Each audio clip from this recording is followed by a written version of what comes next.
Fully clothed body, face, and features mutilated. And because of the flip-flops, the whole case is solved. But when you find out exactly what happened, you'll ask yourself the question of whether or not this person deserved one of the most important files in the forensic and crime lab files, a pair of flip-flops revealed. The Secret, 2009. At 9 a.m., people find the body of a young man lying in the middle of the farmland, covered in blood, and the tattooed features are not. And it's quite obvious that someone deliberately, completely disfigured the features. And because of this, none of the people have been able to recognize the body. They call the police, and they arrive in no time with a forensic team.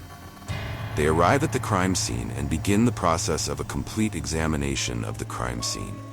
And the first observations is that the body is a young man in his 20s, fully clothed. He doesn't have anything to prove.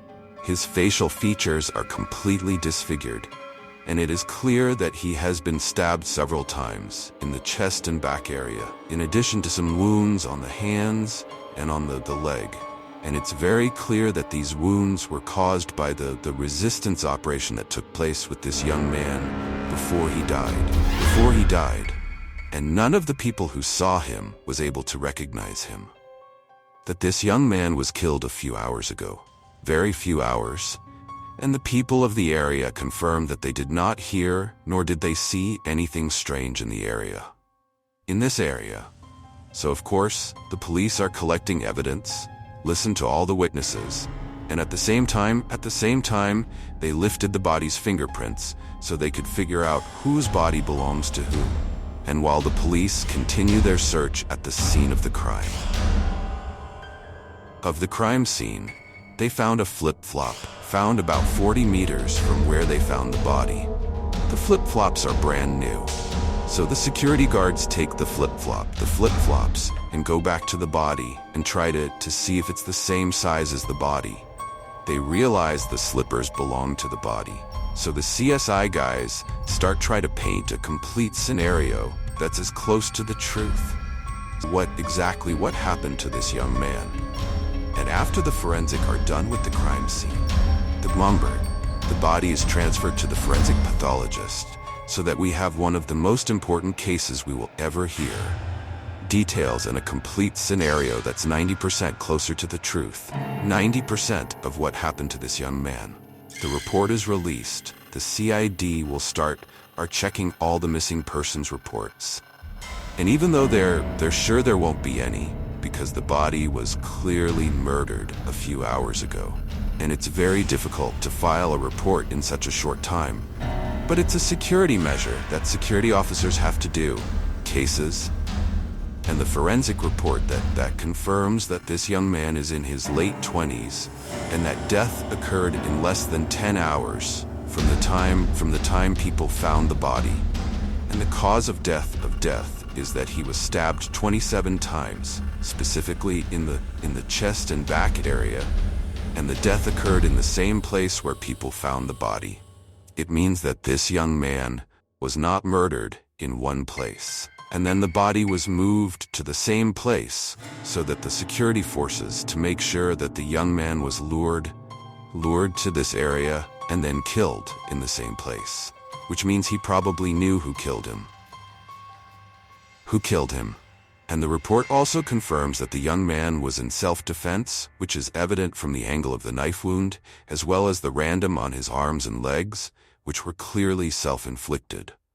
And on his leg, clearly the result of a random, indiscriminately, with the knife, while the young man was defending himself.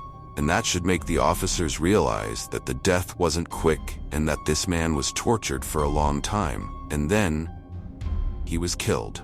Because the report also says that the mutilation of the face first and then the death. It's clearly an act of revenge. And the most important information in the forensic report is that this crime was committed by two people, which is why the shape and size of the blows differ from one place to the other, as well as the two types of weapons used in the murder, right? They're both the same type of knife, but each one has a different size and method of wounding than the other. Which is why forensic anthropologists that there were probably 2 people who committed the crime.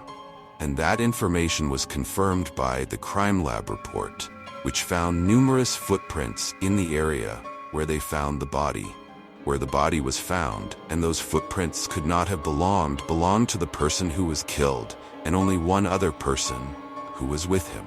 So it's almost like a scenario that explains to the security guards who the person is. This person was killed where he was killed and almost killed.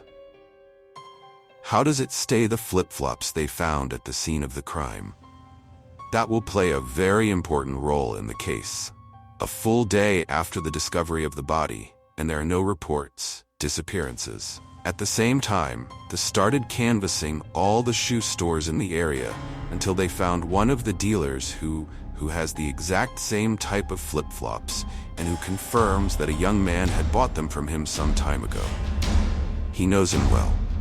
His name is Antar, and lives in the village of Abu Mana, and told all the information about Antar to the police and told them where he lives.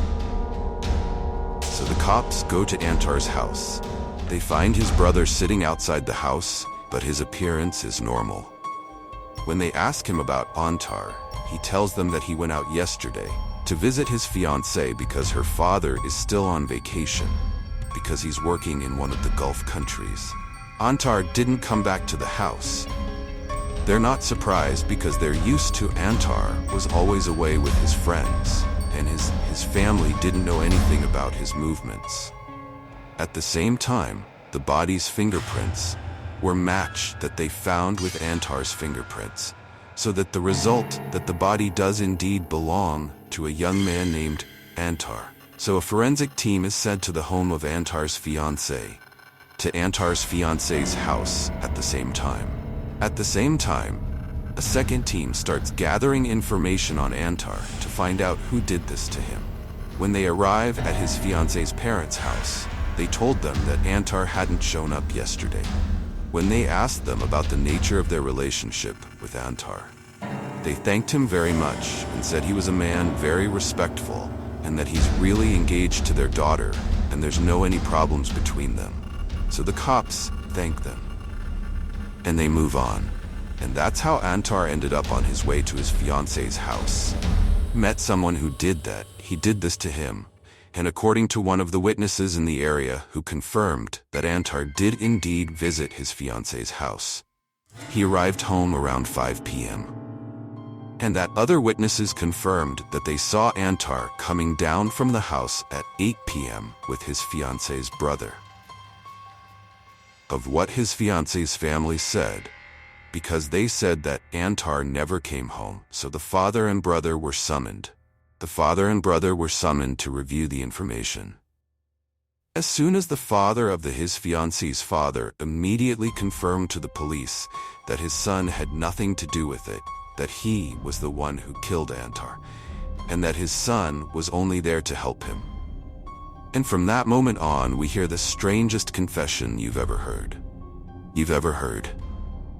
The father says that when Antar proposed to his daughter, he found him to be a very nice person, and that he was already engaged to her and preparing for the wedding. His father-in-law is a laborer in one of the Arab countries and only takes annual vacations to Egypt.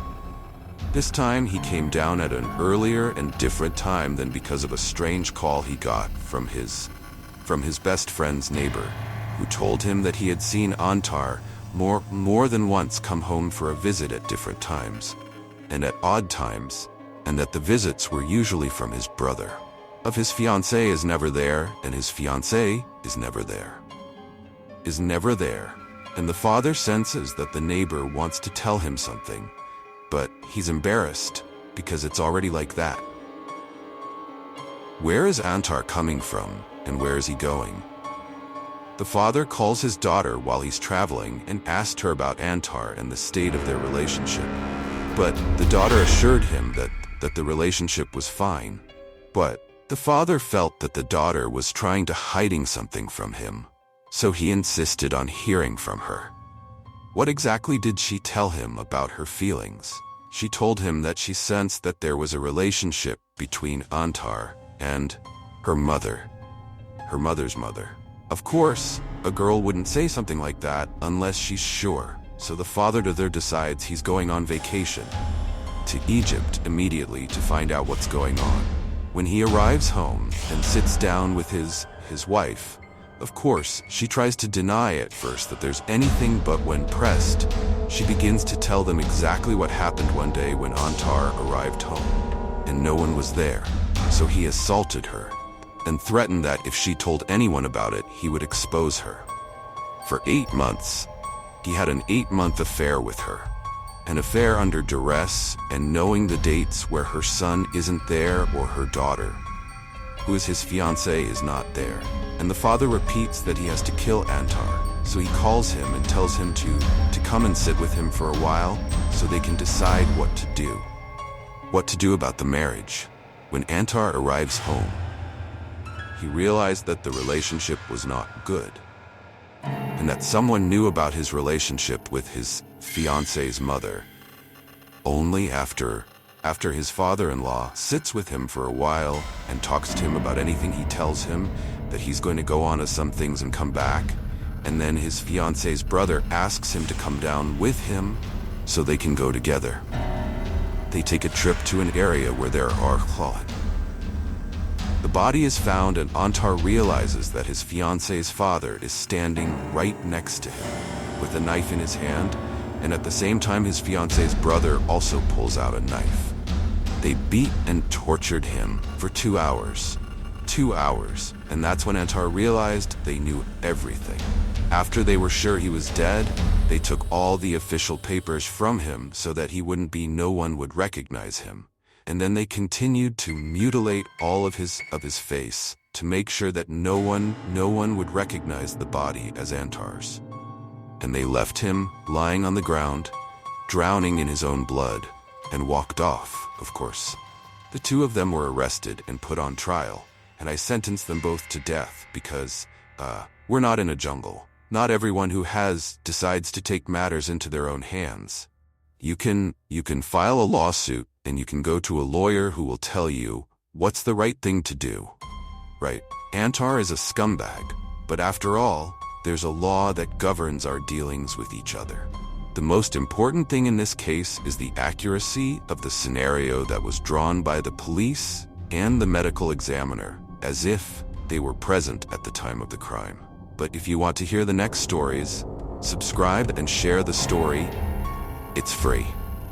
Bye-bye.